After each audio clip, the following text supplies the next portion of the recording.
নায়করাজ রাজ্জাকের অভিষেক, কালজয়ী চলচ্চিত্র ও বেহুলাকে সাদা-কালো সিনেমার রিভিউ।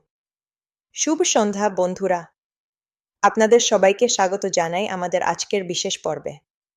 আসসালামু আলাইকুম, আমি নিঝুম। আজ আমরা এমন একটি চলচ্চিত্রের গভীরে ডুব দেব, যা শুধু একটি সিনেমা নয়, এটি বাংলা চলচ্চিত্রের ইতিহাসে এক বিরাট বাকবদল, এক কিংবদন্তির জন্মলগ্ন।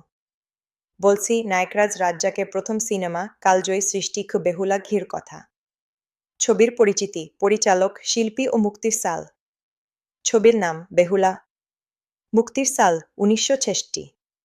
পরিচালক শহীদ জহির রায়হান, তিনি ছবির চিত্রনাট্যও লিখেছিলেন।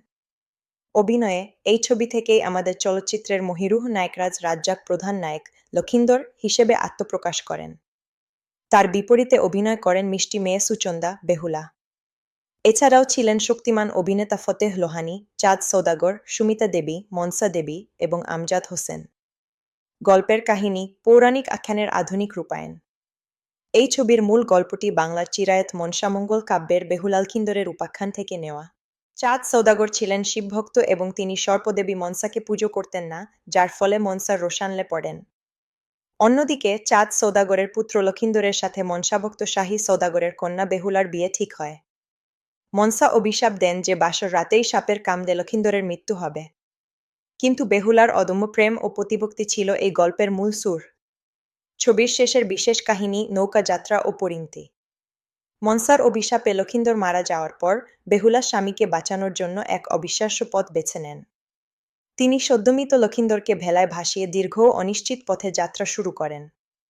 তার লক্ষ্য ছিল দেবপুরীতে পৌঁছানো এবং মনসাকে সন্তুষ্ট করে স্বামীর প্রাণ ভিক্ষা করা। অবশেষে কষ্ট, লোভ ও নানা প্রলোভন উপেক্ষা করে বেহুলা অবশেষে দেবপুরীতে পৌঁছান।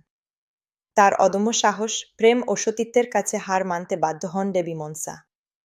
বেহুলার দৃঢ়তায় মুগ্ধ হয়ে মনসা লখিন্দরকে জীবন ফিরিয়ে দেন। এই সমাপ্তি শুধু লখিন্দরের জীবন ফিরিয়ে আনা নয়, এটি ছিল বাংলার নারীশক্তির এক বিরাট জয়গাথা। 60-এর দশকের প্রেক্ষাপট ও জনমত। 1960 সালে এই সাদাকালো ছবিটি মুক্তি পাওয়ার পর দর্শক মহলে তুমুল আলোড়ন সৃষ্টি হয়। নায়ক রাজ্জাকের জন্ম। এই ছবির মাধ্যমেই রাজ্জাক রাতারাতি সুপারস্টার হিসেবে পরিচিতি পান। তার সুদর্শন চেহারা, রোমান্টিক অভিনয় এবং অ্যাকশন সবকিছুই তরুণদের মন জয় করে নেয়। সাফল্য। বেহুলা সেই সময়কার প্রেক্ষাপটে একটি ব্যবসাসফল চলচ্চিত্র ছিল এবং বাংলা চলচ্চিত্র শিল্পের জন্য এক নতুন দিগন্ত উন্মোচন করে। ভালো দিক, নায়ক নায়িকার জুটি। রাজ্জাক ও সুচন্দার প্রথম জুটিই ছিল নজরকাড়া, যা পরে বহু ব্লকবাস্টার ছবির জন্ম দিয়েছে। জহির রায়হানের নির্মাণ লোকগাথাকে এমন আধুনিক ও আবেগপ্রবণ আঙ্গিকে তুলে ধরার মুনশিয়ানা একমাত্র জহির রায়হানের পক্ষেই সম্ভব ছিল। লোককাহিনীর আড়ালে তৎকালীন রাজনৈতিক শোষণের রূপকও এখানে দেখা যায়। সঙ্গীত। আলতাফ মাহমুদের সঙ্গীত পরিচালনা ছিল দুর্দান্ত। গানগুলো আজও ক্লাসিক। অভিনয়। লখিন্দর চরিত্রে রাজ্জাক এবং বেহুলা চরিত্রে সুচন্দার সাবলীল অভিনয় ছবিটিকে একটি জীবন্ত দলিল বানিয়ে দিয়েছে।